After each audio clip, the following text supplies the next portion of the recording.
Hello everyone, welcome to our mini vlog. এই ট্রিপে অনেক কিছু নতুন নতুন জিনিস আমি এক্সপিরিয়েন্স করেছি। তার মধ্যে অন্যতম হলো এই বোট রাইডটা, যেটা ছিল ব্যাক ওয়াটারে। এই জায়গাটার নাম হলো পুভার আইল্যান্ড। এই ট্রিপে একটা জিনিস আমার মনে হয় আমি খুব বেশি ভালো করেছি, সেটা হলো আমি আসার আগে কোনো কিছুই গুগল সার্চ করিনি।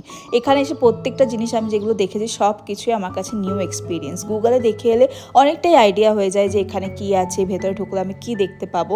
বাট আমার কাছে কোনো আইডিয়াই ছিল না। যেখানে যেখানে ঢুকেছি নতুনভাবে নিজের চোখে সব কিছু দেখেছি। আমি ভেরি লাকি যে আমি সমস্ত কিছু এক্সপিরিয়েন্স করতে পেরেছি। যখন আমরা বোটে উঠেছিলাম তখন মনে হচ্ছিল টাকাটা অনেক বেশি লেগে গেছিলো, কারণ আমাদের টোটাল 5000 রুপিস লেগেছিলো।